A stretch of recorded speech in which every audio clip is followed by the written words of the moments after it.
Allah. Assalamualaikum warahmatullahi wabarakatuh. Alhamdulillah nahmaduhu nasta'inuhu nastahdihi wa nastaghfiruh wa na'udzu billahi min shururi anfusina min sayyiati a'malina may yahdihillahu fala mudilla lahu wa may yudlilhu fala hadiya lahu.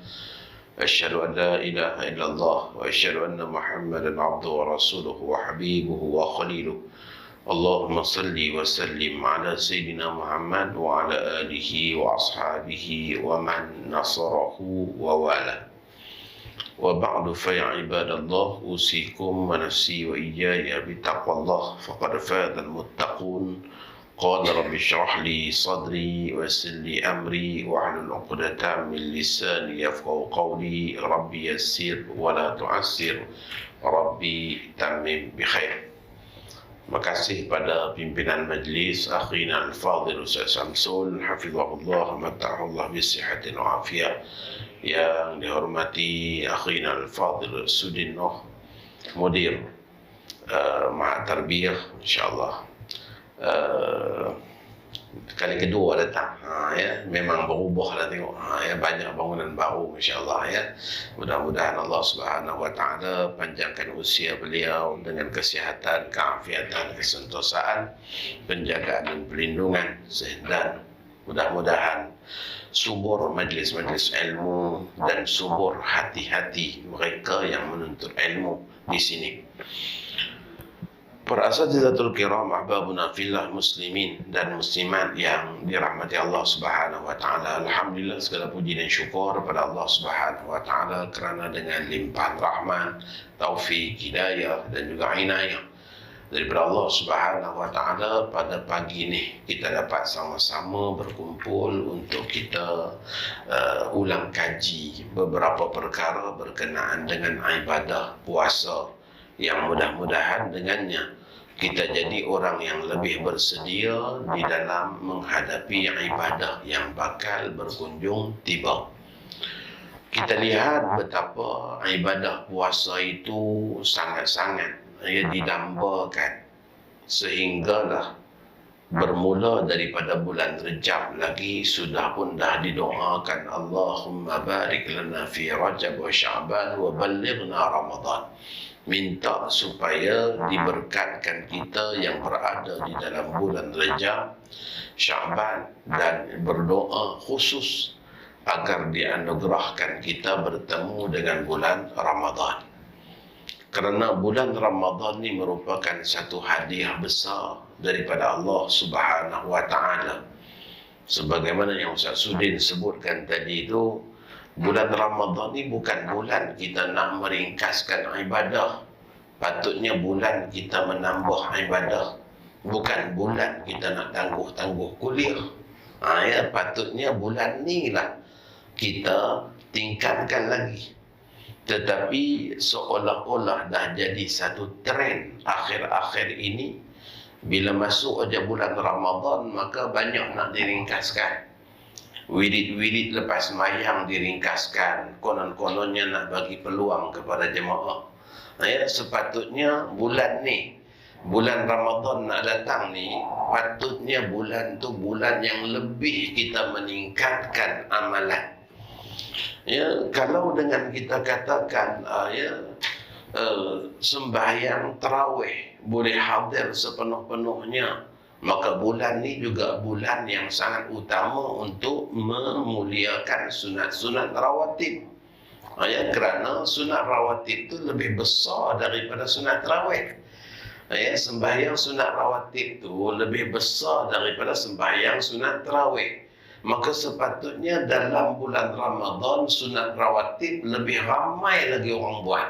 Ini kadang-kadang selepas sembahyang Isya pakai duk lepak sembang, ya, tiba-tiba tarawih bangun. Ya, maka rawatib tak buat. Ya, dia tumpu pada tarawih aja. Ini di antara kecelaruan dan juga kita katakan, ya, kerosakan-kerosakan, ya, di dalam memahami ilmu dan amal. Ya, maka dengan sebab itulah membuat persiapan yang rapi untuk menghadapi Ramadan, hatta dengan berdoa supaya dapat bulan Ramadan itu adalah supaya kita ni bersungguh-sungguh dalam kita mempersiapkan diri untuk kita dapat bulan Ramadan. Maka bulan Ramadan bukan bulan meringkaskan amal, tetapi bulan memperbanyakkan amal. Yang dah sedia kita buat dalam bulan lain, teruskan. Ramadan ni tambah lagi. Ya, maka dengan sebab itulah dah sedia kita buat sunat rawatib, dah ada dalam bulan-bulan lain. Maka bulan Ramadan ditambah dengan qiyam Ramadan, dengan tarawih. Ia bukanlah bulan kita nak meringkaskan, tapi menambah banyak amal. Tetapi agak terbalik yang berlaku zaman kita ni. Ya, kadang-kadang Masya Allah sampaikan kuliah-kuliah pengajian dikosongkan, disebabkan kita katakan nak beri laluan kepada pengimarahan Ramadan, tetapi bukan pengimarahan Ramadan mengikut yang sebenarnya.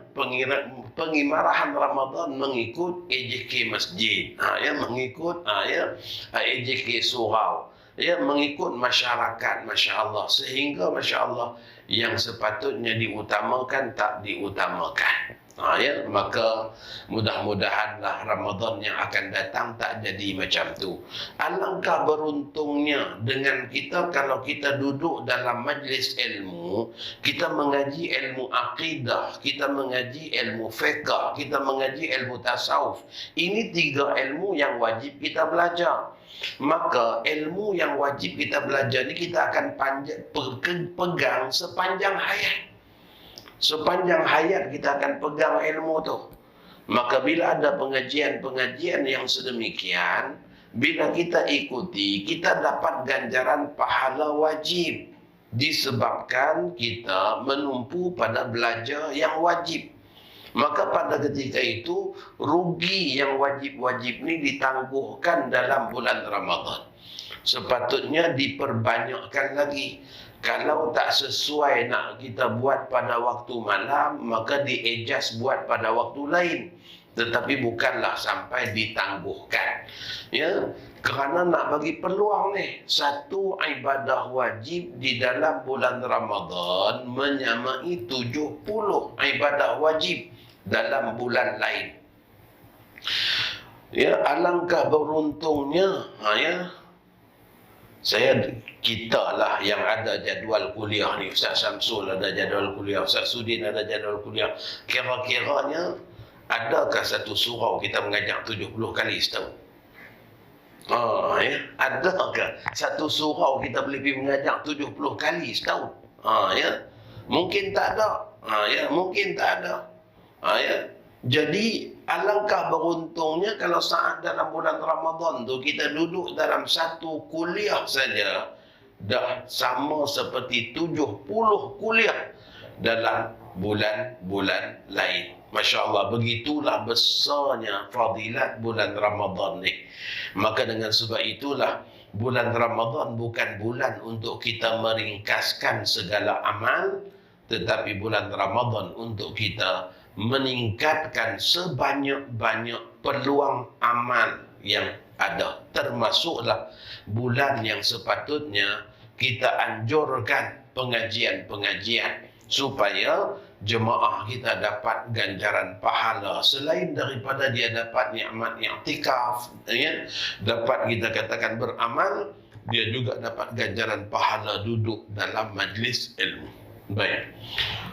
Itu sebagai muqaddimahnya dalam kita nak sambut Ramadan yang akan datang. Maka hendaklah kita sematkan dalam minda kita Ramadan yang akan datang ni bukan masa untuk kita ringkas-ringkaskan amal, tetapi masa kita rebut sebaik mungkin, sebanyak mungkin amal yang dapat kita lakukan di dalam bulan yang penuh dengan keberkatan. Ada orang dia ambil peluang Ramadan, dia kira zakat. Dia kira nisab zakat dia Ramadan kepada Ramadan. Bulan Ramadan dia bayar zakat. Sebab apa? Sebab zakat itu wajib. Maka bila dia bayar bulan Ramadan, dia dapat 70 kali ganda. Ada orang dia kira nisab zakat dia sendiri, dia tak kira bulan Disember, tapi dia kira Ramadan kepada Ramadan. Ya, supaya dia dapat ganjaran pahala yang besar. Ini orang yang bijak. Ya, orang yang bijak. Nabi kata orang yang bijak tu orang yang apa? Ya, orang yang mempersiapkan hari kembalinya kepada Allah. Ya, maka peluang-peluang yang ada dalam bulan Ramadan ni, ya, jangan dilepaskan begitu, ya, begitu sahaja. Nah, ya, ambillah peluang untuk kita dapat ganjaran yang banyak dalam bulan Ramadan. Baik. Bila nak bicara berkenaan dengan puasa ni, dalam satu hadis Nabi kita katakan, man shama ramadhana imanan wa ihtisaba ghufira lahu ma taqaddama min dhanbih. Ya, sesiapa yang berpuasa dalam bulan Ramadan imanan, dalam hal keadaan, ya, yakin, percaya, penuh pengharapan kepada Allah, taat sungguh pada perintah Allah, diampunkan dosa-dosanya yang lalu. Dalam matan hadis yang lain, Masya Allah, disebutkan man qama ramadhana, orang yang mendirikan bulan Ramadan. Satu sebut shoma, satu sebut qama. Ya, maka shoma orang ramai buat. Ya, shoma ni ramai buat. Soma ni maksudnya dengan sembahyang tarawihnya, qama ni bermaksud, ya, ibadah ni dia banyak buat. Tetapi kita kena tahu yang Ramadan ni bukan hanya dituntut pada qama, tetapi dituntut juga pada soma. Apa makna soma? Imsak, menahan diri. Ya, menahan diri. Maka kita kena kombinasikan dua matan hadis ni, satu, ya, soma, satu qama. Soma qama mendirikan bulan Ramadan. Maksudnya apa? Menghidupkan bulan Ramadan ni dengan ibadah yang banyak. Ya, dengan ibadah yang banyak. Baik dengan i'tikaf, ya, baik juga dengan kita katakan, ya, baca Quran, baik juga dengan kita katakan sembahyang malam, baik juga kita katakan dengan, ya, ibadah puasa itu sendiri. Itu qama. Satu lagi shoma, iaitu imsak, menahan diri. Tahan diri ini daripada apa?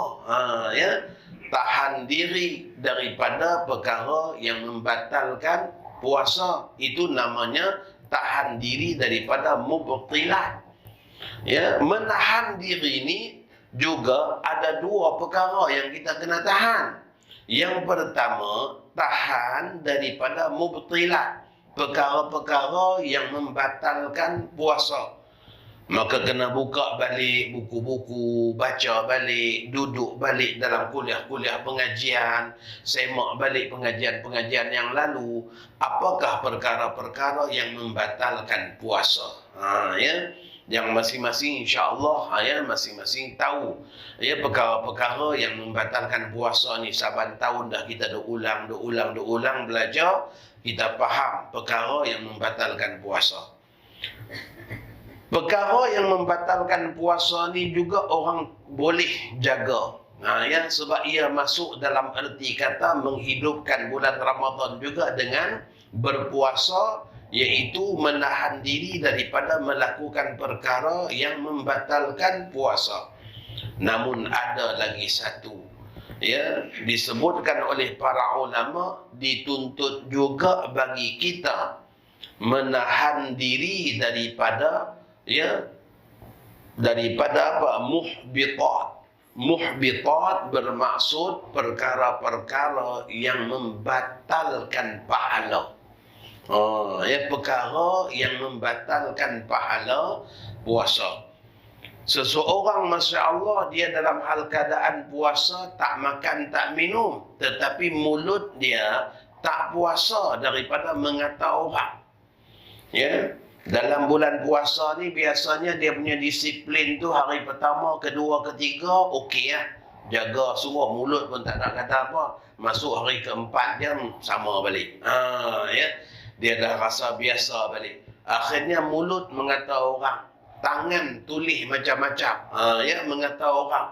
Maka pada ketika itu, walaupun dari segi hukum fiqahnya puasanya sah sebab tak makan tak minum, tetapi pahala puasanya tak ada. Muhbitat, ya, semuanya, ya, amalan-amalan, keburukan-keburukan, maksiat-maksiat yang dia lakukan dalam bulan Ramadan itu menunjukkan sikapnya tak memuliakan bulan Ramadan. Maka akhirnya terhapus pahala-pahala ibadah yang dia lakukan. Ya, mulut masih mengata orang, mata masih melihat kepada maksiat, ya, telinga masih mendengar kepada maksiat. Ya, Masya Allah, kalau bab haram ni pada makan minum jaga sungguh. Ya, babi takut sungguhlah haram. Tapi sebenarnya mengata orang pun haram macam babi itulah juga. Ya, tapi tak terasa. Sedap duk mengata. Ya, tak terasa. Sedangkan ya, mengata orang pun haram macam babi itu.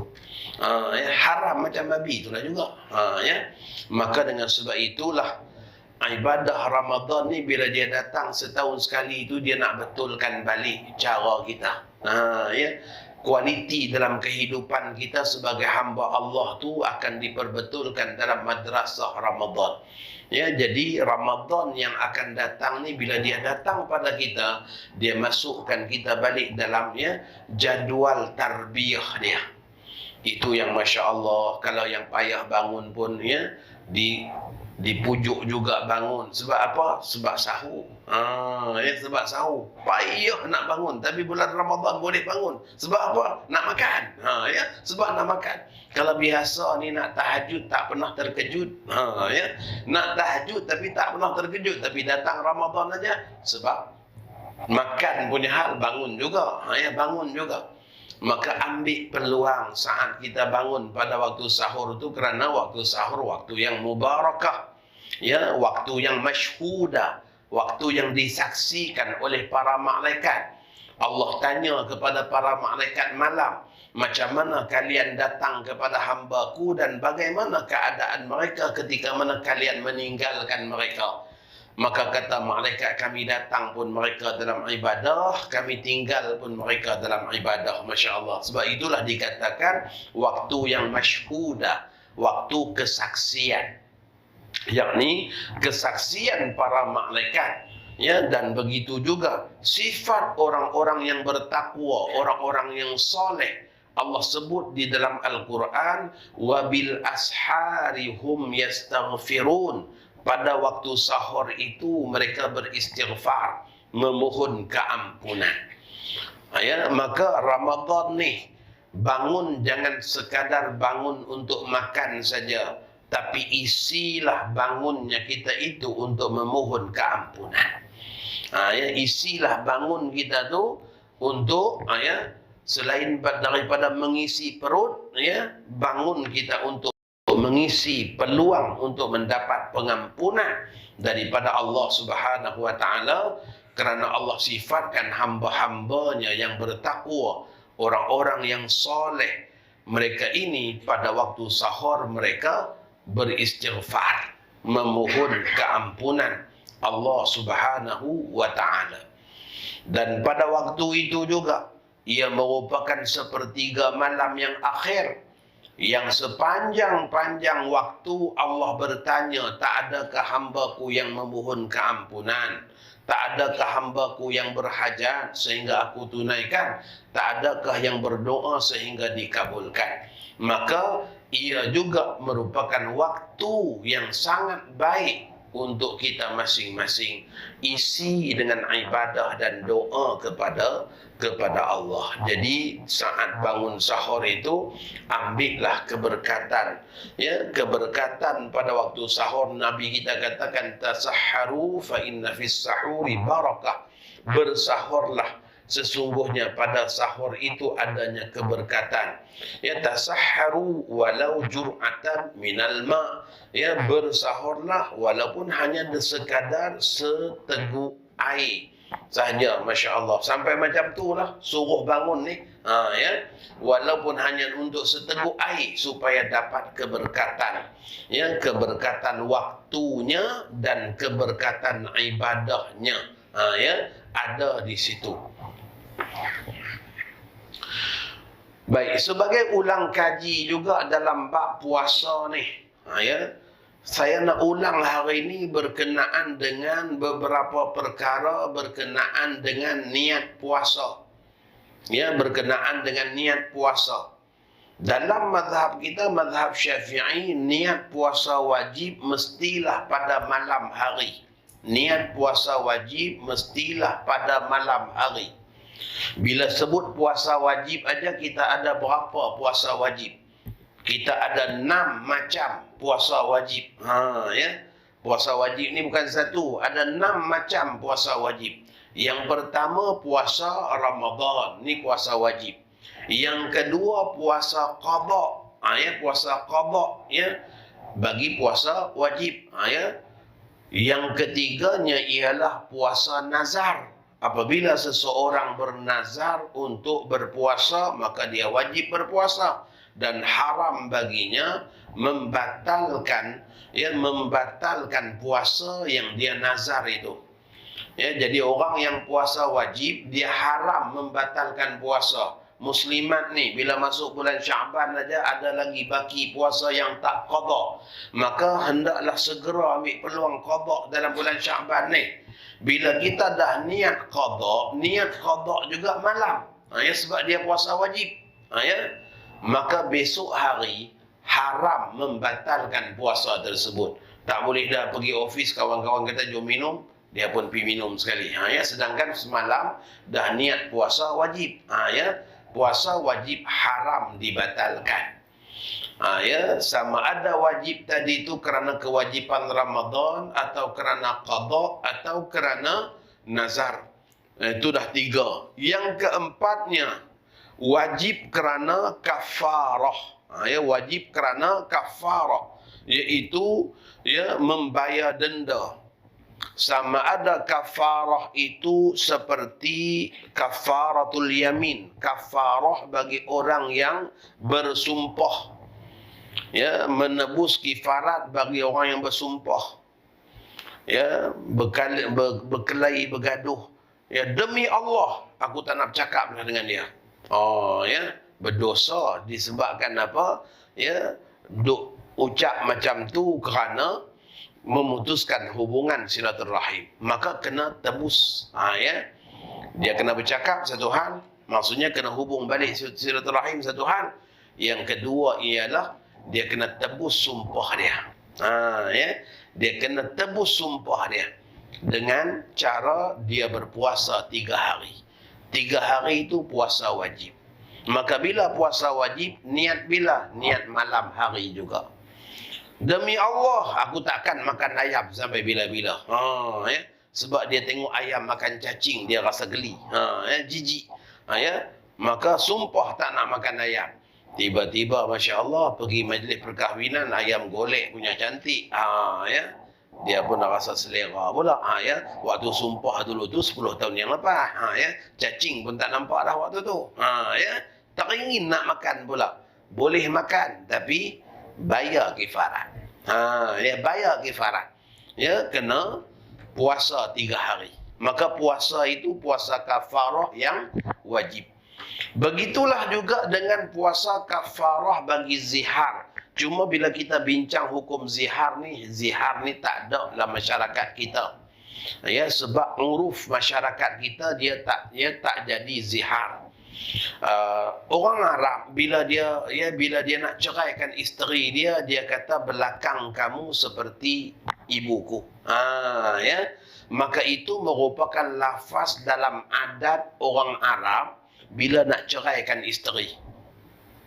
Maka dengan sebab itu bila orang Arab cakap macam tu jadi hukum zihar. Adapun bagi orang kita ni ya, itu bukan adat budaya kita. Ya, itu bukan adat dan budaya kita.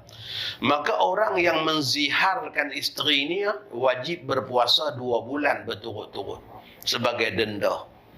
Begitulah juga denda puasa 2 bulan berturut-turut juga bagi mereka yang batal puasanya kerana bersetubuh dalam bulan Ramadan. Batal puasa kerana bersetubuh dalam bulan Ramadan. Ya, takkan bersetubuh malam batal puasa.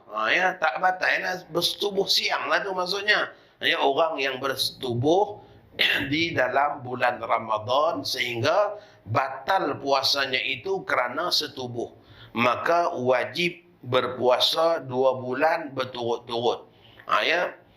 Begitulah juga wajib berpuasa 2 bulan berturut-turut bagi orang yang terlibat dengan kesalahan membunuh orang lain. Yang ni orang kita tak berapa nak ambil berat. Orang kita tak berapa nak ambil berat. Walaupun contohnya lah berlaku, kita katakan accident, dia langgar orang tu mati.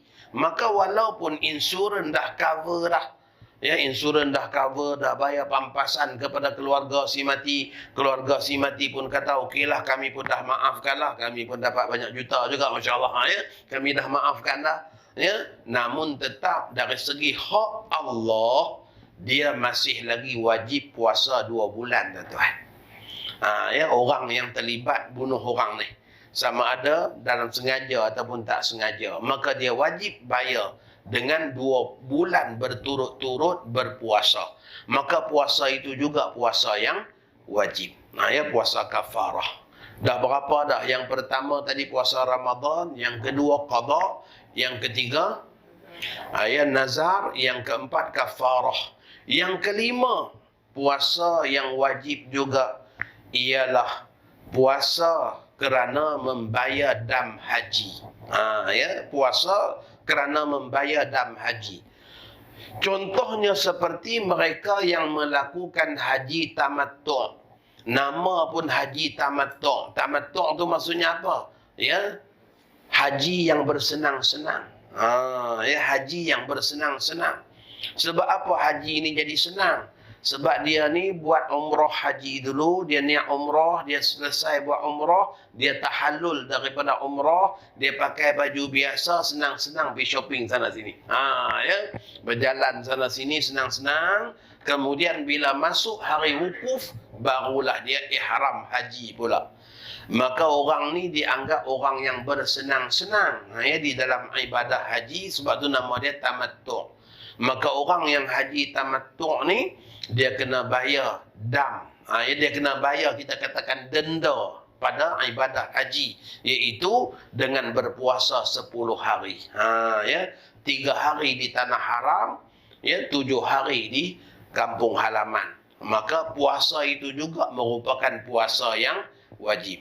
Bagi mereka yang tak bayar dam menyembelih, maka dia boleh ganti dengan puasa 10 hari. Maka itu juga puasa wajib.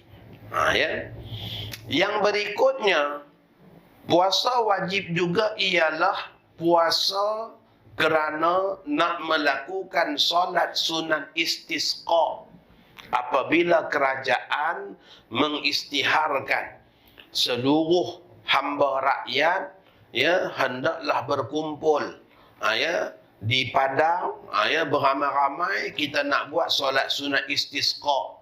Dan sebelum melakukan solat sunat istisqa, semua orang diminta berpuasa 3 hari. Contohnya, maka pada ketika itu puasa tersebut adalah puasa yang wajib. Puasa sunat istisqa. Puasa untuk solat sunat istisqa. Yang tujuannya adalah untuk menunjukkan kesungguhan kita meminta kepada Allah agar diturunkan hujan. Istisqa ni dalam situasi apabila bumi ni jadi kering. Tempat tadahan air dah kering sehinggalah membimbangkan, sampai terpaksa dicatu air, macam pernah berlaku beberapa tahun yang lalu. Sekitar Lembah Kelang, Selangor, semua ada kena catu air. Maka pada ketika itu sampaikan, Masya Allah, bukan takat biasa-biasa aja, buat istisqa di empangan air tu. Kerana dah kering dah, sampai boleh buat istisqa kat sana. Pembenihan awan ni 3-4 kali lah duk pergi benih awan, tapi angin bawa turun tang lain. Angin bawa turun hujan tempat lain. Itu Allah nak tunjuk pada kita bahawa semua Allah punya. Semua dia punya. Sebab itulah kena tunjuk sungguh-sungguh kita ni nak minta pada dia. Maka antara kesungguhan tu ialah dengan berpuasa supaya masing-masing rasa kering tekak ni waktu nak minta tu. Dan dalam hal keadaan puasa juga mustajab doa. Ya, orang yang berpuasa ni mustajab doa. Maka itu di antara tujuan dia. Itulah 6 macam puasa wajib.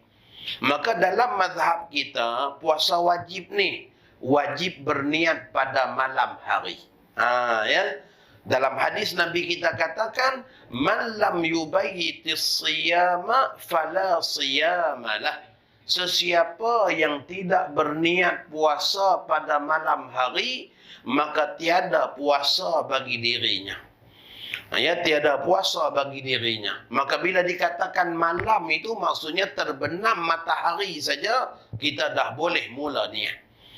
Ya, kita dah boleh mula niat. Sampailah terbit fajar maka tamat waktu berniat. Itulah yang dikatakan malam. Ya, jadi dalam mazhab kita juga niat puasa ini hendaklah berulang-ulang setiap hari. Ya, tiap-tiap malam kita wajib ulang niat puasa. Tak boleh kita awal bulan Ramadan je langsung kita niat sahaja aku berpuasa fardu sebulan bulan Ramadan. Ya, ikut mazhab Syafi'i niat yang macam tu tidak sah.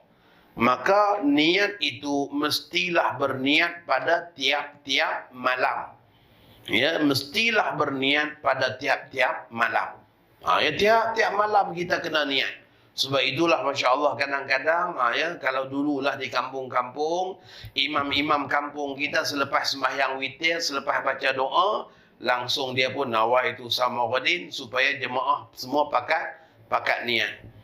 Sekarang imam nak buat macam tu pun dah tak berapa semangat. Sebab apa? Imam habis 20, jemaah 8 dah kelang kabut hilang.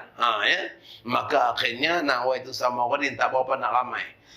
Ya. Jadi kita lah kena peringatkan balik keluarga masing-masing supaya tak lupa niat.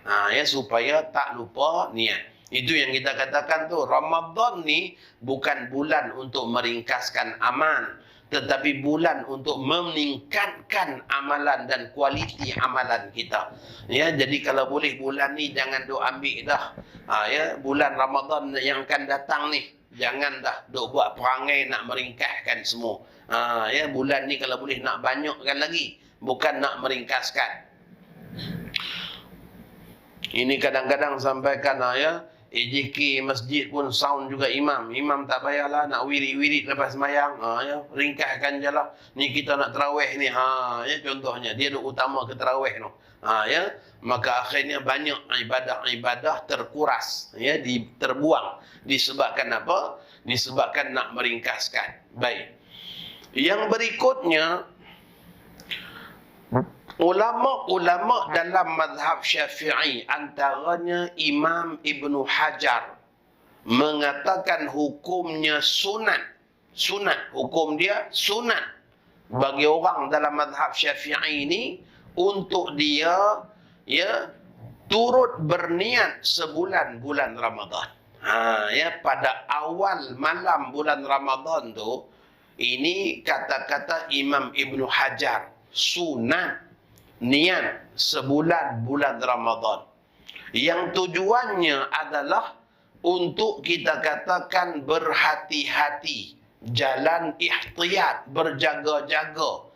Kalaulah tiba-tiba dalam satu malam kita terlupa niat, maka pada ketika itu kita masih lagi boleh berpuasa mengikut mazhab Maliki, di mana mazhab Maliki membolehkan berniat puasa sebulan di awal bulan Ramadan.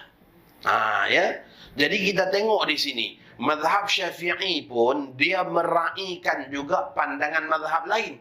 Sebab itu Imam Ibnu Hajar kata sunat pada awal bulan Ramadan, pada malam yang pertama bulan Ramadan tu kita berniat sahaja aku berpuasa sebulan bulan Ramadan.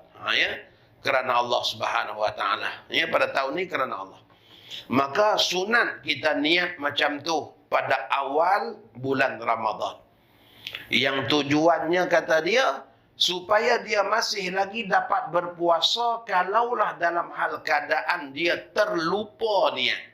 Maka dia masih lagi boleh berpuasa kerana dia bertaklid kepada mazhab Maliki yang membolehkan niat puasa sebulan.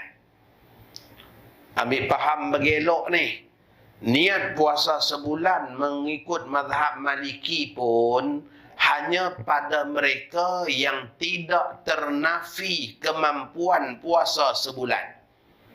Betul, mazhab Maliki kata boleh niat. Sahaja aku berpuasa wajib sebulan, bulan Ramadan. Boleh. Tetapi mazhab Maliki juga letak syarat. Ya, letak syarat. Syarat dia apa? Syarat dia ialah boleh dengan kita guna pakai niat tersebut selama mana niat itu tidak ternafi dengan dengan perkara yang menafikan kemampuan puasa sebulan. Contoh macam ni, ya, contoh dia macam ni. Muslimat contohnya, dia niat puasa sebulan bulan Ramadan. Tiba-tiba pada hari ke-10 Ramadan datang haid. Maka bila datang haid, dia tak boleh puasa. Ya, datang haid 5 hari contohnya. Maka pada hari 16 Ramadan nak mula puasa balik sampai hujung bulan Ramadan, mazhab Maliki pun kata kena niat tiap-tiap malam. Kerana niat sebulan dah pun terbatal dengan tak berpuasa 5 hari disebabkan haid tadi. Ya, disebabkan tak berpuasa kerana haid 5 hari itu, maka dah menafikan niat sebulan. Niat sebulan apalagi dah 5 hari tak puasa. Ya, maka pada ketika itu tiap-tiap malam juga kena niat.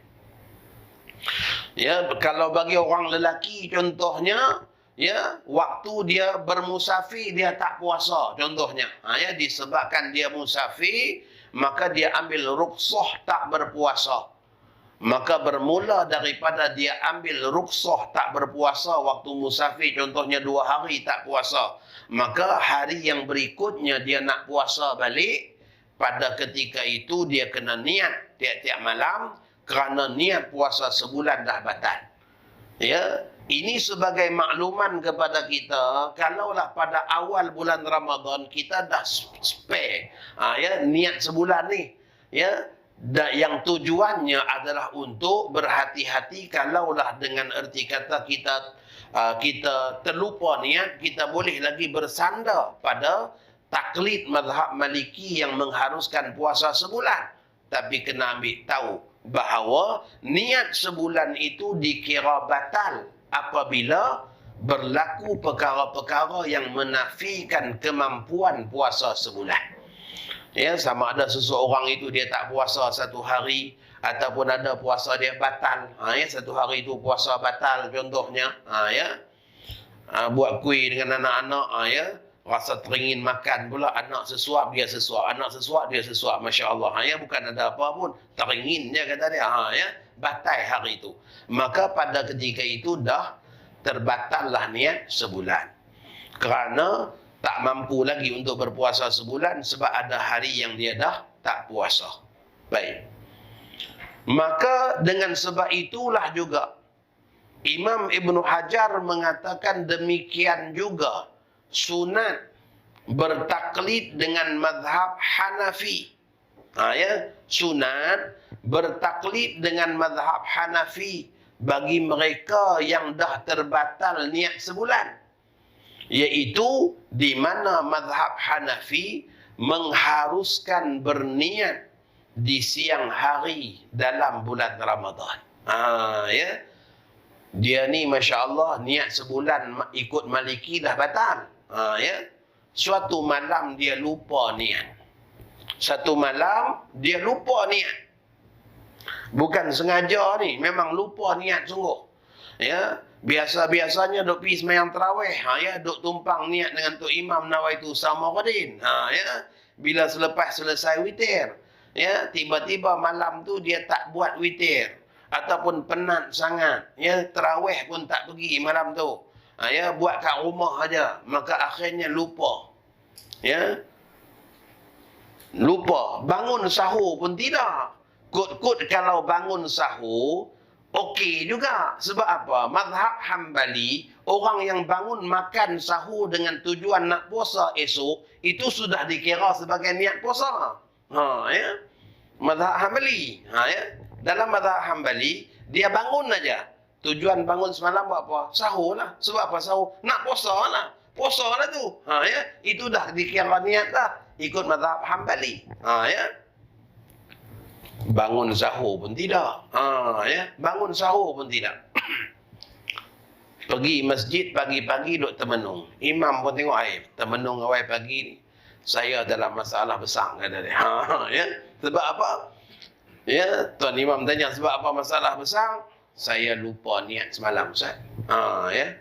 Jadi Tuan Imam kata takkan awal bulan dulu tak niat sebulan. Kalau dia dah niat sebulan awal bulan, masih lagi boleh puasa. Saya dah niat awal bulan dulu sebulan, tapi sebulan pun dah batal. Ya. Kenapa pula saya musafir 2 hari itu tak puasa, kata dia. Ya. Maka Tuan Imam tanya, bangun sahur tak tadi? Ya, bangun sahur tak? Sahur pun tak bangun. Ya. Kalau bangun sahur, masih lagi boleh berpuasa kerana taklid kepada mazhab Hambali yang mengatakan orang yang bangun bersahur ya dengan tujuan nak puasa Ramadan itu sudah dianggap sebagai niat puasa. Ya, dah dianggap sebagai niat puasa. Sahur pun tak bangun. Ya, maka Tuan Imam tanya pula, ni daripada subuh, azan subuh tadi sampai waktu ni ada makan minum ke apakah? Kata dia tak lagi. Ya, tak lagi lah. Ya, duk susah hati ni nak makan minum pun tak lalu. Ya, tak lagi. Maka pada ketika itu kata Tuan Imam, boleh awak niat puasa sekarang. Ya, sahaja aku berpuasa Ramadan hari ini. Ya, wajib atasku kerana Allah. Maka niat yang sedemikian dibolehkan dalam mazhab Hanafi. Ni Imam Ibn Hajar kata ni, bukan saya kata. Imam Ibn Hajar kata sunat orang itu bertaklid dengan mazhab Hanafi supaya dia boleh puasa juga. Kalau ikut mazhab Syafi'i tuan-tuan, ya, dia tak boleh puasa. Satu, tetapi dia wajib ya menahan diri daripada makan minum. Orang yang batal puasanya bukan asalkan batal boleh makan hura-huri sepanjang hari, bukan. Ya. Bukan, ya. Dia wajib menahan diri daripada makan minum di siang hari bulan Ramadan.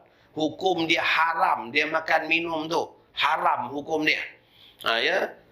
Kecuali kalau syarak bagi izin pada dia. Seperti wanita yang haid. Maka wanita yang haid, bila dia haid aja makan minum tak haram dah bagi dia. Sebab syarak izin.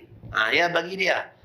Ya, cuma ulama galakkan supaya kalau ada anak-anak yang belum kita katakan cerdik ataupun ya kita katakan belum jelas hukum, eloklah makan tu sembunyi-sembunyi, ya, walaupun dari segi makan terang-terangan pun tak ada masalah bagi orang haid.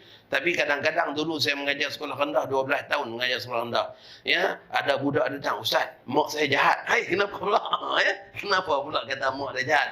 "Mak saya makan semalam, Ustaz." Ya, sebab dia tak tahu kata mak dia itu dalam hal keadaan ya uzur syar'i ya yang boleh makan. Maka dengan sebab itulah ya ulama kata eloklah kalau tak ditunjuk pada anak-anak ni sebab dia tak biasa ya dengan hukum baik.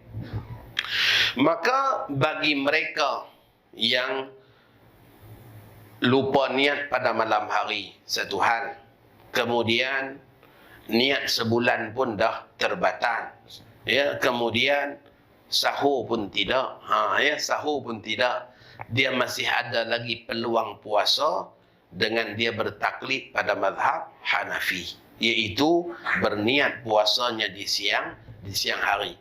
Kita suruh ni bukan nak suruh tuan-tuan buat belaka, tidak, tapi nak bagi tahu keluasan fiqhnya macam tu. Bukanlah supaya kita ambil mudah, tidak, tetapi supaya bila kita faham jadi mudah. Ya, bila kita faham jadi mudah. Selama ni bila tak faham itu yang Allah, ni tak boleh makan, Ustaz, tak boleh, haram makan. Kalau macam tu baik puasa. Puasa pun dah tak boleh puasa, dah batal. Ya. Dah tak niat. Jadi susah. Jadi susah. Naya saya macam tu. Ya, dia kira naya dah. Ya. Maka dengan sebab itulah, bila dia tahu hukum, keluasan-keluasan fiqh, Imam Ibnu Hajar pun kata sunat. Sebagaimana dia kata sunat orang mazhab Syafi'i bertaklid pada mazhab Maliki, berniat sebulan. Begitulah juga sunat bagi orang dalam mazhab Syafi'i ini bertaklid kepada mazhab Hanafi, ya, iaitu dengan berniat di siang hari. Syarat niat siang hari ada dua syarat. Ya, syarat niat siang hari ini ada dua. Yang pertama, mestilah niat itu sebelum melakukan perkara-perkara yang belum melakukan perkara yang membatalkan puasa. Kalaulah dia tadi tu dah tahu dah dia ni lupa niat, kemudian pergi duk makan nasi goreng pula pagi-pagi, kemudian baru duk buat muka 10 sin menyesal dengan tuan imam, tak payahlah. Itu memang dah tak boleh puasa dah. Sebab apa? Dia dah makan. Dah batal puasa. Jadi syarat pertama, dia belum melakukan perkara yang membatalkan puasa sebelum dia berniat mengikut mazhab Hanafi tadi. Yang kedua, niat itu dilakukan sebelum zawal, sebelum masuk waktu zuhur. Kalaulah dia niat selepas masuk zuhur baru dia niat puasa, maka hukumnya tidak sah. Ya, dalam sebuah hadis Nabi kita katakan, ya, man bata an wirdih, sesiapa yang tertidur daripada melakukan wirid malam dia. Orang yang biasanya tiap-tiap malam baca surah Baqarah. Ada seorang sahabat tiap-tiap malam baca surah Baqarah. Tiba-tiba satu malam dia lupa baca. Maka dia mimpi Baqarah datang tanduk belakang dia. Ya. Esok dia pergi mengadu pada Nabi. Dia kata, ya Rasulullah, ini sahabat. Sahabat. Mengadu pada Nabi. Lepas main subuh dia mengadu. Tentang mimpi dia. Sebab tu dalam hadis yang lain sebut, Nabi kita bila selesai sembahyang subuh, Nabi kita toleh kepada para jamaah, Nabi kita tanya, ada tak dalam kalangan kalian nak cerita mimpi dia? Masya Allah. Ini di antara perkara yang imam-imam kita tak buat lagi, tuan-tuan. Ustaz Samsul ada tak jadi imam? Tulis-tulis, tuan-tuan, ada siapa-siapa nak share mimpi pagi ni? Nabi kita sampai macam tu dengan sahabat. Maka ada sahabat cerita mimpi masing-masing. Kita kalau tiba-tiba ada ustaz pergi tanya macam tu, terus dapat gelaran ustaz mimpi. Ustaz tidur dah lama dah. Baik. Jadi seorang sahabat ni dia kata, ya Rasulullah, aku mimpi ditanduk lembu. Maka Nabi pun tanya, apa wirid kamu? Kata dia tiap-tiap malam baca surah Baqarah, tapi semalam dia lupa. Nabi kata, itulah Baqarahnya. Itulah Baqarah kamu. Mengingatkan kamu. Lalu baginda pun mengatakan, man bata'an wirdih, sesiapa yang tertidur daripada melakukan wirid kebiasaannya pada waktu malam. Kemudian dia membacanya selepas subuh, sebelum gelincir matahari, maka ganjaran pahalanya seperti melakukannya pada malam hari. Kita tiap-tiap malam duk baca surah Al-Mulk. Tiba-tiba satu malam kita lupa. Mungkin sibuk sangat ke, mungkin mengantuk sangat ke, apa ke, lupa. Jaga-jaga subuh baru teringat, tak baca lagi. Maka kita baca siang hari itu sebelum masuk zuhur. Sama macam kita buat malam hari. Sama macam kita buat malam hari. Inilah dalil yang dipegang oleh mazhab Hanafi. Yang mengatakan bolehnya berniat siang hari asalkan sebelum gelincir matahari. Sebelum gelincir matahari, sebelum masuk waktu zuhur. Jadi bila kita tahu macam tu, kita akan rasa mudahnya dalam ibadah, nak beramal. Ya, mudahnya dalam beramal. Dan bagaimana kita lihat, ya, walaupun ada perbezaan dalam perbezaan pandangan mazhab, tetapi ulama-ulama mazhab sangat meraihkan pandangan antara satu sama lain, sehingga Imam Ibn Hajar mengatakan sunat, ya, kita bertaklid kepada mazhab yang lain supaya kekal dapat berpuasa. Ya, kekal dapat ibadah puasa. Itu serba sedikit berkenaan dengan hukum hakam niat.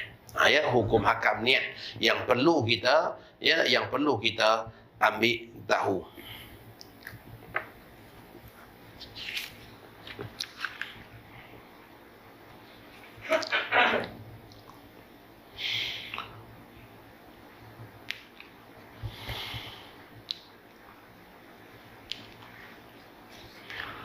Baik, kita tengok sikit ya, dalam kitab Fathul Mu'in ni berkenaan dengan niat juga.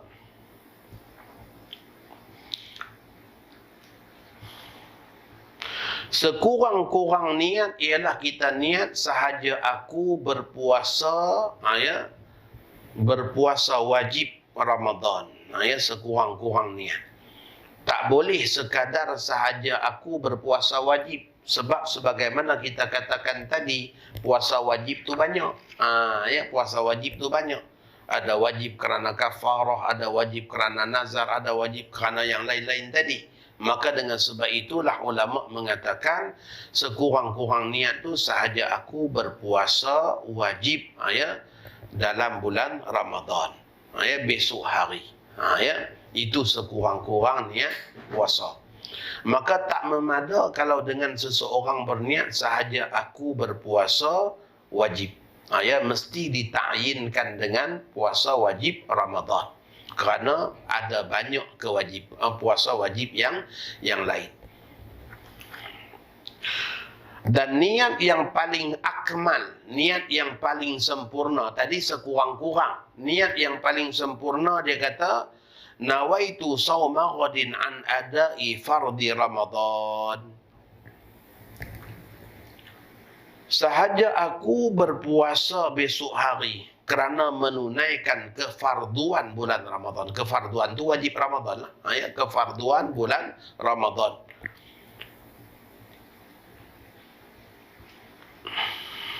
Hazihi sanati lillahi ta'ala, pada tahun ini kerana Allah Subhanahu wa ta'ala. Sebab apa sebut juga pada tahun ni?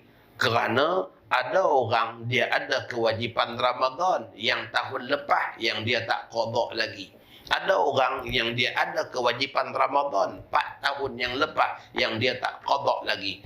Maka untuk menyempurnakan pada niat, sunat juga dengan menyebut hadhihi sanah, tahun ini, ya, untuk menjelaskan bahawa kewajipan puasa Ramadan tu kewajipan puasa yang tahun ni punya, ya, bukan yang tahun lepas-lepas yang belum qada.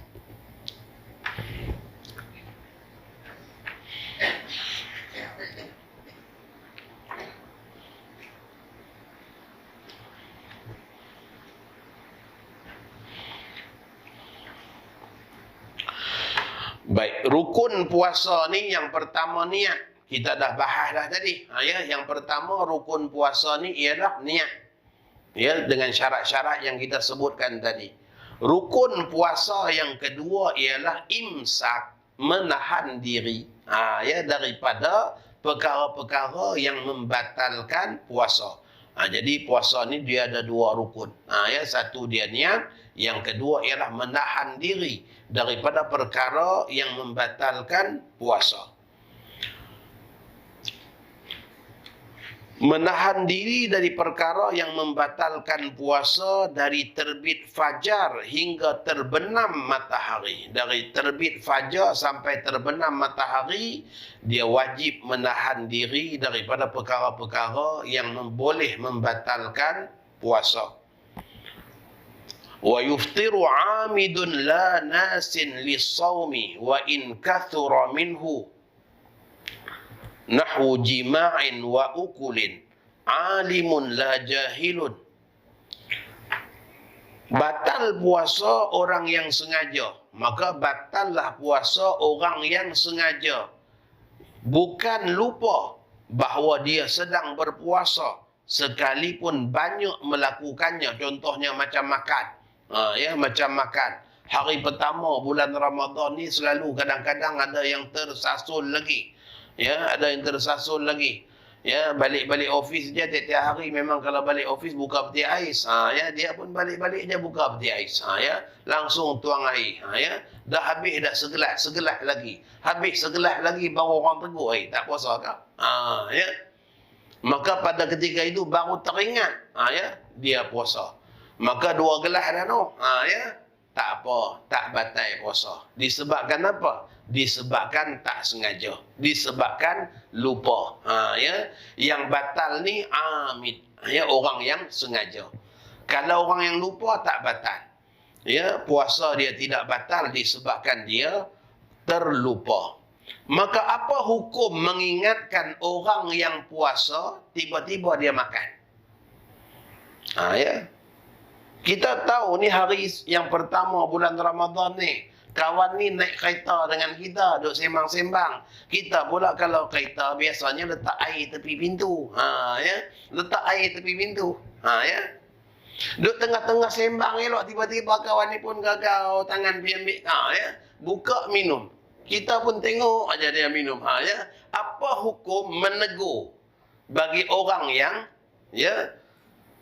orang yang berpuasa tiba-tiba dia makan minum.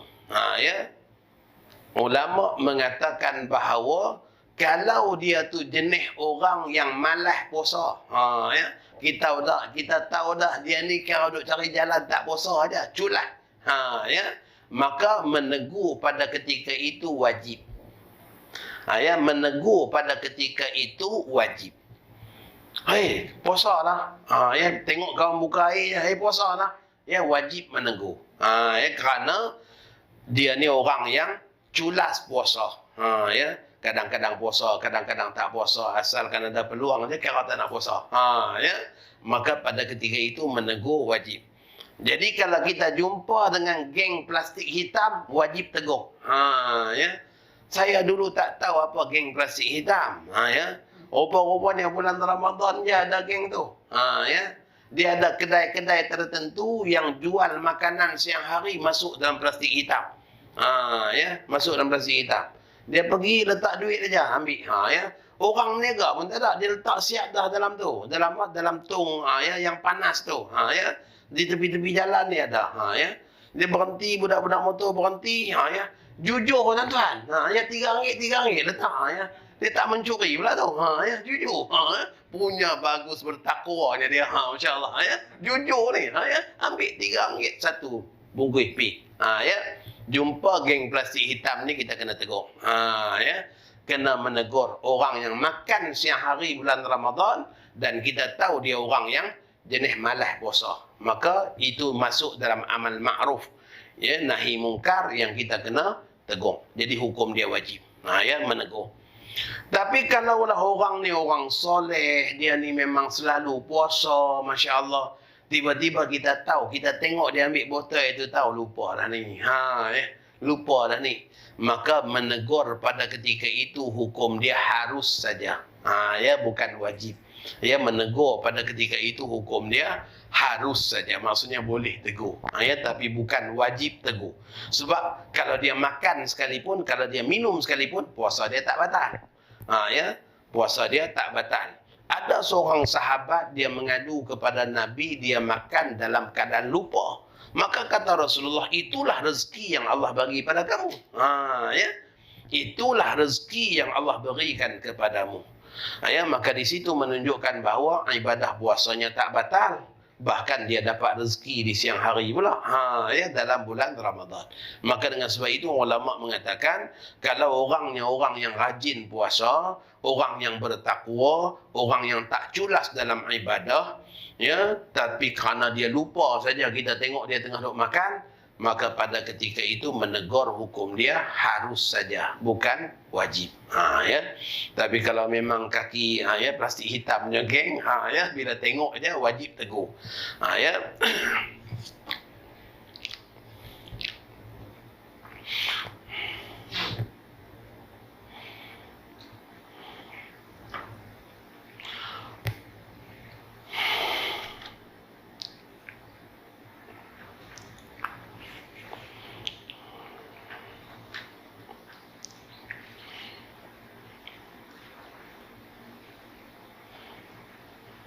Yang berikutnya, perkara yang membatalkan puasa itu juga ialah jima', ya, bersetubuh, ya, itu membatalkan puasa.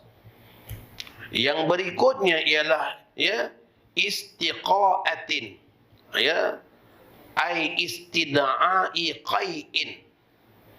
Orang yang sengaja muntah juga batal puasa. Ya, orang yang sengaja muntah, ya, batal puasa dia.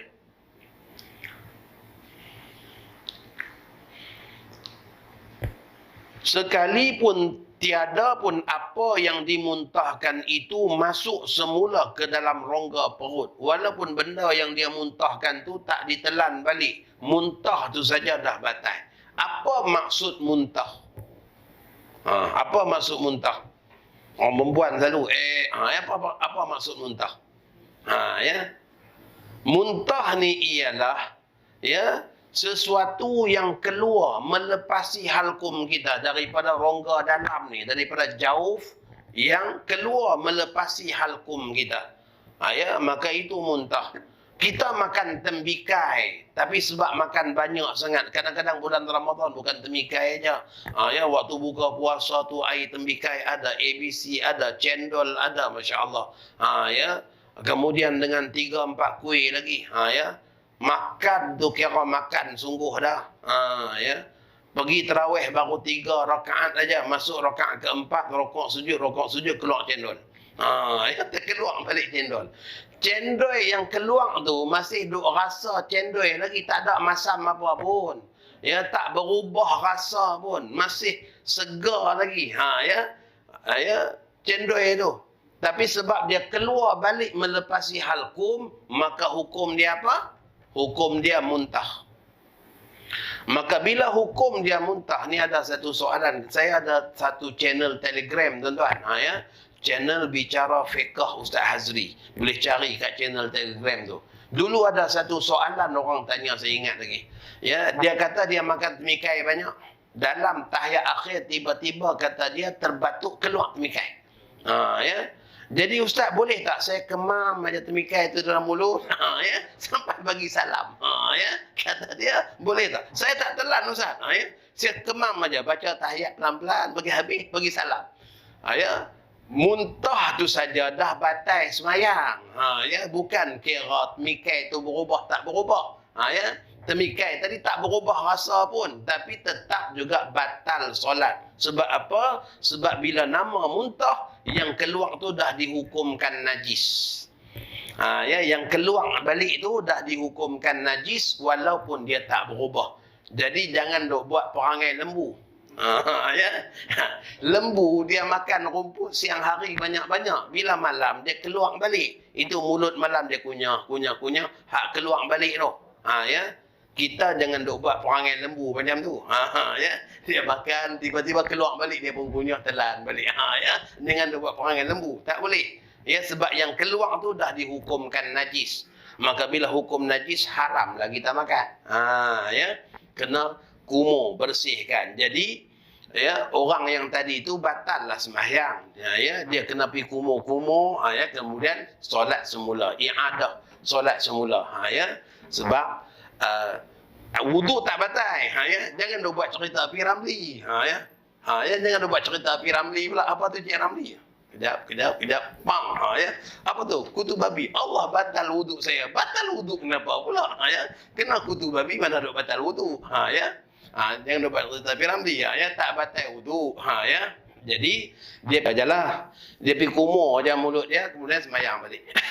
Maka bagi orang yang puasa muntah dengan sengaja, Sama ada kerana jolokkan supaya muntah, ataupun sengaja duk tahu dah dia ni memang kalau bawa kereta, kalau dia bawa kereta jauh mana pun dia tak muntah, tapi kalau orang bawa aja dia muntah. Ya. Kalau dia bawa kereta tu naik Fraser Hill macam tu pun tak muntah, tapi kalau orang bawa ya belok masuk rumah dia pun muntah. Ya. Simpang nak masuk kampung dia muntah dah. Ya. Maka orang yang macam tu dalam kitab Marhaban Ya Ramadan, Habib Muhammad Amin ya, Al-Idrus ya, menyebutkan, ulama mengatakan bahawa dia juga dianggap sebagai orang yang sengaja muntah. Kalau dia tahu dia macam tu, dia pergi naik kereta juga. Ya, maka dia dianggap sengaja muntah juga. Batal puasa. Ya, batal juga puasa. Ya. Kalau dia bawa kereta tak apa, kalau orang lain bawa aja, dia tak boleh. Ya, dia akan muntah punya. Ya, kalau macam tu, bila masuk Ramadan, dia dalam keadaan puasa, dia kena beringat, dia kena berjaga sungguh. Ya. Kerana dia anggap itu juga sengaja muntah.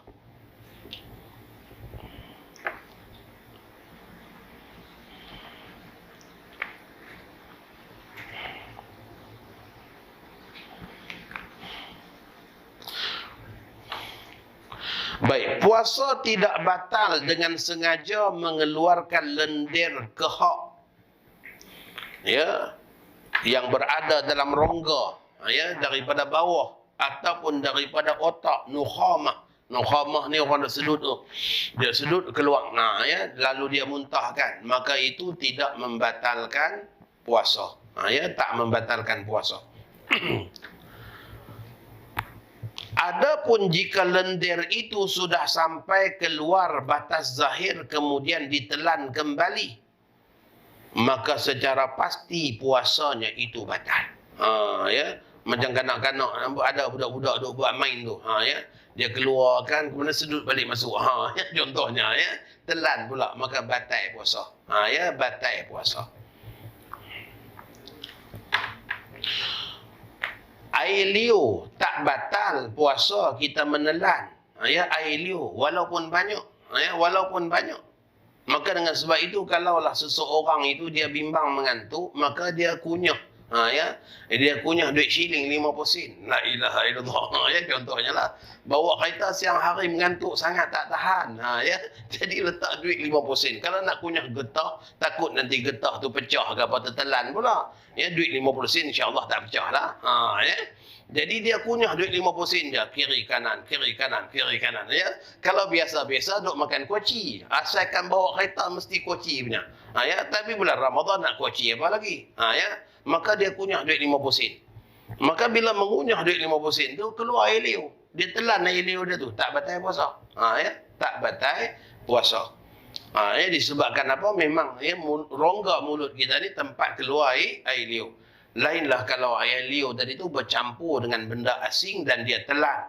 Ya, contohnya bercampur dengan darah dan sebagainya, maka batal puasa. Tapi kalau air liur saja tak batal.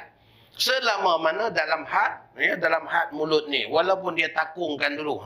Ya, dahaga sangat kata dia, takungkan dulu. Ya, bagi banyak, agak setiawan baru minum. Ya, contohnya.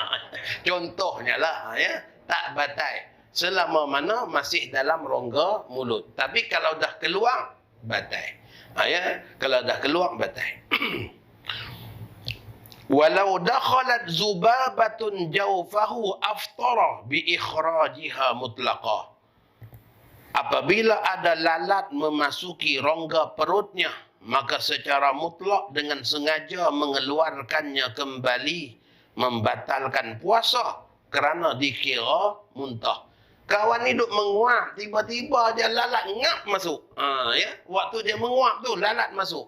Masuk tu tertelan pula tu. Ya. Dari segi masuk lalat tadi tak sengaja, tertelan pun sebab terkejut. Ya. Terkelan pun sebab terkejut. Ya. Lalat kita tak ada macam tu tuan-tuan. Tapi kalau lalat Afrika jangan duk buat main. Ya. Lalat Afrika tu, dan cuba tengok orang Afrika, dia duduk tu lalat penuh. Dia tak halau. Sebab apa? Lalat tu kalau dihalau, dia serang kita lagi teruk. Ya. Saya duduk Mesir dulu, duduk perhati, tengok, oh macam ni, perangai lalat Afrika. Ya. Kalau dia duduk, dia nak ambil air daripada liang-liang tangan kita ni musim panas terutamanya. Ya, dia akan sedut. Ya, dia dahaga. Kita pergi duduk halau je kejap lagi. Ni datang. Ya, dia punya menyerang tu sakat. Sebab tu orang Afrika dia buat tak tahu je, biarlah. Ya, 100 ekor pun ni biar je lah. Ya. Bukannya nak reban. Ya, dia biar aja. Maka lalat ni, ya, dia menyerang. Jadi kalaulah lalat tu tiba-tiba dia masuk mulut dan sebab terkejut tertelan, maka tak batal puasa. Tapi disebabkan usaha pula ni, sebab nak dengar ni. Ya. Duk terbang kat sini tuan-tuan. Mana tahan. Ya. Dia duk terbang kat sini ustaz. Ya. Maka diketuk-ketuknya. Diketuk-ketuknya, dia buka mulut supaya terbang keluar. Maka batal puasa. Sebab apa? Muntah dengan sengaja. Ya. Sehinggalah lalat tadi itu terbang keluar balik. Ya.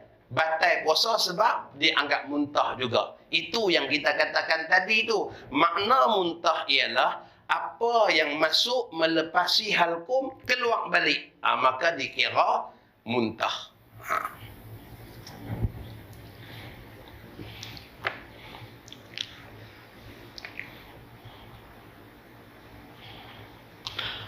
Baik. Boleh mengeluarkannya. Dia kata apa? Wajaza lahu in darrahu baqa'uha ma'al qada'i kama afta bihi syekhuna. Imam Ibnu Hajar Al-Haythami mengatakan boleh hukumnya mengeluarkan lalat yang tertelan itu sekiranya dibiarkan memudaratkan. Ya, dia terbang ke dalam ni, kita pun duk rasa lah rimah lah, nanti dia terbang masuk dalam paru-paru aku pula. Yang ni lebih dahsyat pada COVID ni. Ya, contohnya lah, ya. Takut lebih dahsyat pada COVID ni kalau dia pergi duk merangkak ke dalam paru-paru pula. Ya. Jadi kita pun kata Imam Ibnu Hajar boleh mengeluarkan lalat tu. Ya, hukum dia boleh. Maksudnya kita usaha muntahkan. Tapi ma'al qada. Ya, dari segi hukum maksudnya boleh membatalkan puasa sebab nak keluarkan lalat tadi, tetapi wajib qada lah. Sebagaimana yang telah difatwakan oleh Syekhuna. Syekhuna dalam kitab Fathul Mu'in ni ialah ya Imam Ibnu Hajar. Ya, sebab pengarang kitab ni ya Syekh Ahmad Zainuddin ni adalah anak murid kepada Imam Ibnu Hajar. Maka kitab ni kalau kita nak jadikan sebagai rujukan dalam hukum hakam ni sangat-sangat baik sebab dia mengumpulkan ya pandangan-pandangan yang muktamad dalam mazhab Syafi'i. Ya.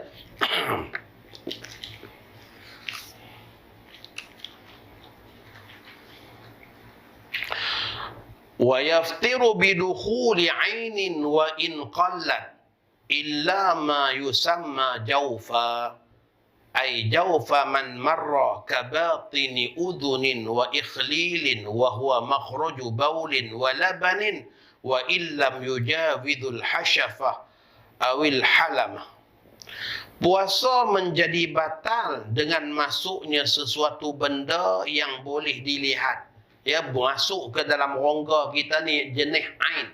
Lalat tadi tu ain lah. Ya.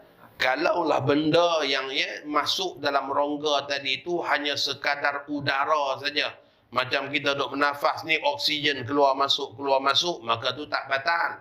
Ya, tidak batal.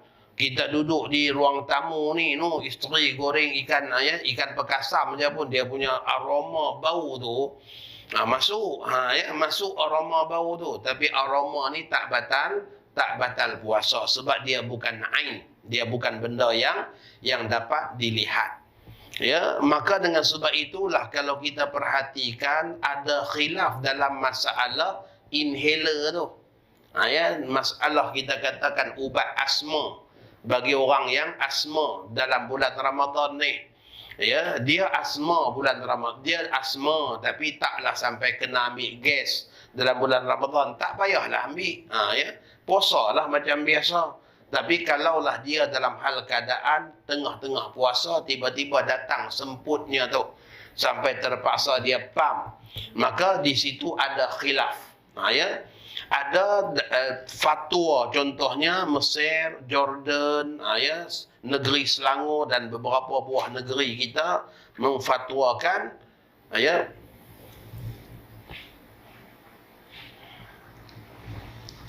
Memfatwakan batal puasa yang ambil ubat inhaler ni. Sebab apa?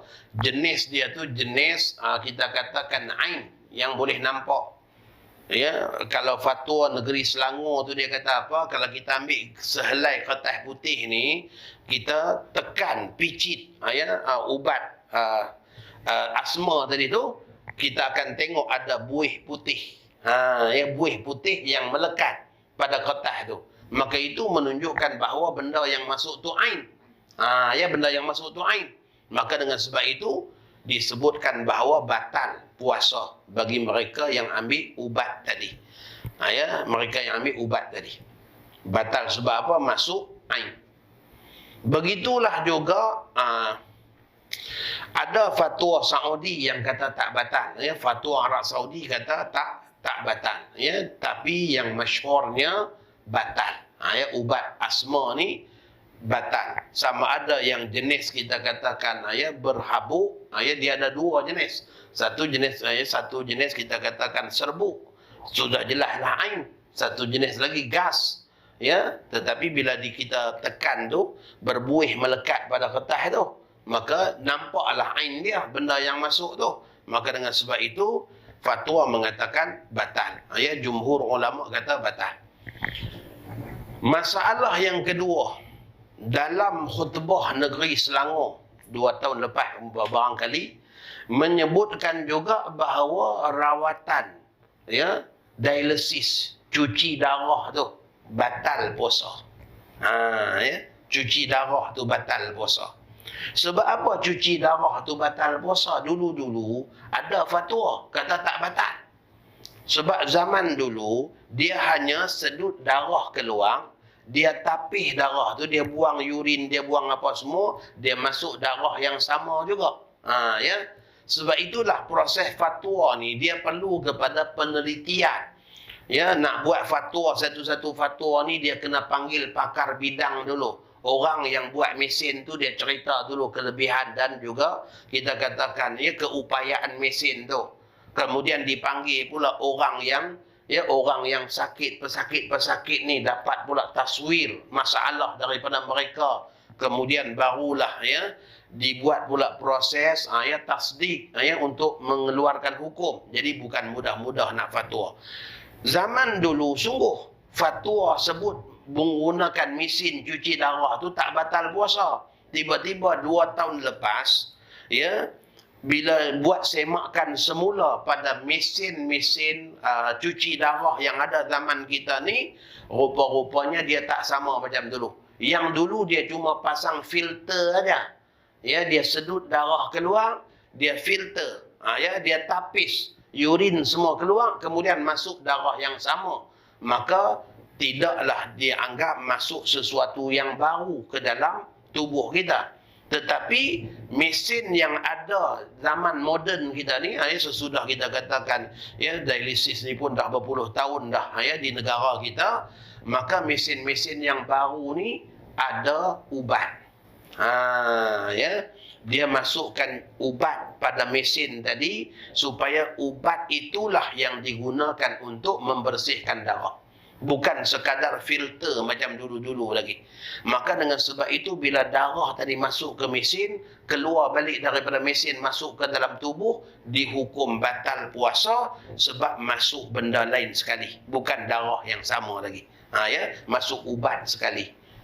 Maka sebab itu diangkat dalam fatwa semasa ni, orang yang buat rawatan dialisis tu batal puasa.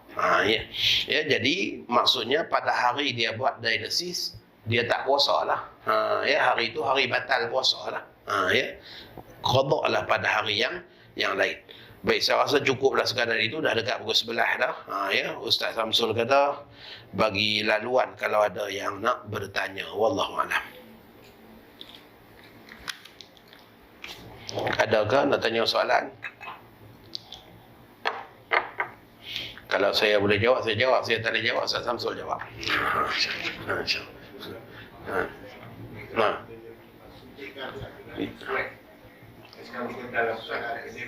Baik.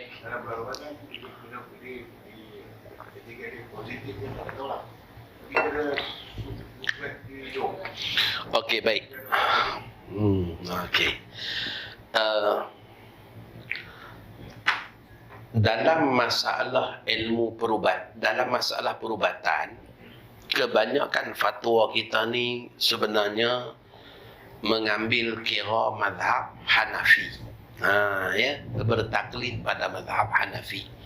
Dalam mazhab Syafi'i bila jolok aja, masuk dalam rongga, lepas daripada bahagian zahir ni, dah kira batal. Ni bahagian zahir hidung ni. Maka bila jolok lepas daripada tu batal. Dalam mazhab Hanafi, batal kalaulah yang masuk itu jenis makanan atau minuman. Maka kalau selain daripada benda makan, masuk tak batal. Masuk tak batal. Maka dengan sebab itulah disebabkan swab ni merupakan perkara yang berulang-ulang. Kawan-kawan kita yang kerja kilang tiap-tiap hari kena swab sebelum masuk kilang. Jadi sebulan tak puasa. Kalau kita katakan swab tadi tu membatalkan puasa ikut mazhab Syafi'i, maka dengan sebab itulah atas dasar tersebut untuk menjaga kita katakan kemaslahatan ummah, maka fatwa kita sebut tak batal. Sebab apa? Angkat pandangan mazhab Hanafi kerana maslahat. Kerana maslahat. Tapi saja-saja nak pergi jolok tak payahlah. Tak ada keperluan. Tak ada keperluan. Buatlah waktu malam. Tapi bagi mereka yang memang ada keperluan, sampai aja kilang, cucuk hidung dulu kata dia. Tak cucuk tak masuk. Maka kena pergi buat. Keputusan negatif baru boleh masuk. Maka kalau macam tu pakat tak puasa belaka, tambah budak-budak muda pula dan malas puasa tu ada dah. Pakai tak puasa langsung. Maka atas maslahat nak jaga maslahat tu lah. Dah lah tak puasa nak suruh dia qada. Hak puasa wajib ni pun payah nak qada, dan payah nak puasa kata dia. Nak pergi qada seorang-seorang, orang lain semua tak puasa. Lebih-lebih lagi. Maka atas dasar itu, banyak dalam fatwa kita, angkat pandangan mazhab lain. Macam kita katakan tadilah, bagaimana keluasan fiqh itu sebenarnya untuk jaga maslahat ammah, maslahat orang awam. Bukan nak orang awam bersenang-senang, tidak, tetapi nak memudahkan supaya dia kekal dalam ketaatan.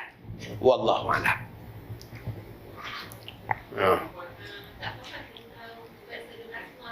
Ya.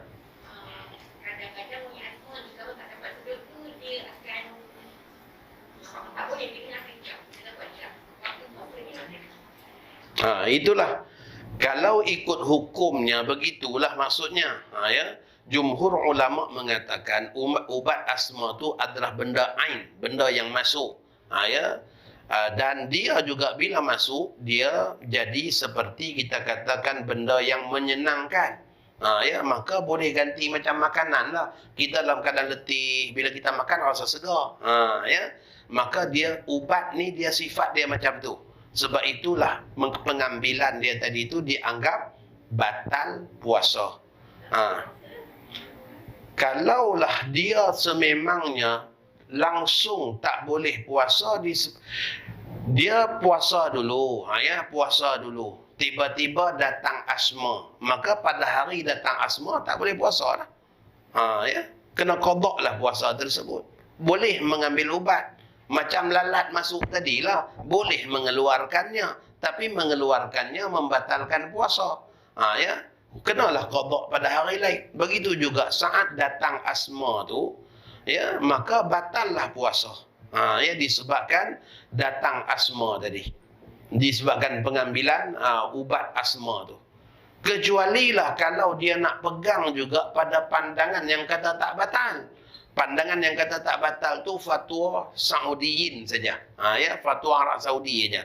Adapun jumhur, baik kalau saya tengok, saya baca dah dalam jurnal Azhar pun ada, Jordan pun ada, Darul Ifta Palestin pun ada, begitu juga majlis digazetkan juga fatwa negeri Selangor dan beberapa buah negeri, ya, ubat asma tu membatalkan puasa. Hari datang asma tak puasa lah, hari tak ada asma apa puasa lah. Ya, wallahu a'lam.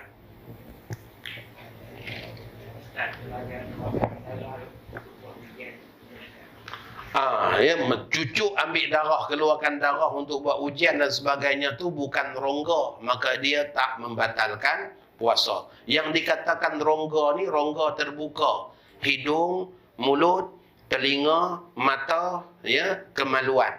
Itu semua merupakan rongga terbuka. Dan dalam masalah mata dan telinga ada khilaf. Ya, ada khilaf dalam masalah mata telinga. Ya, cuma yang kita fahamnya itulah, ya, perkara-perkara yang bila masuk aja sesuatu membatalkan puasa. Mata ni ada Imam Ghazali kata telinga rongga tertutup, mata rongga terbuka. Ya, mata rongga terbuka. Manakala jumhur ulama yang lain kata telinga ni rongga terbuka, mata rongga tertutup. Ya, mata rongga tertutup.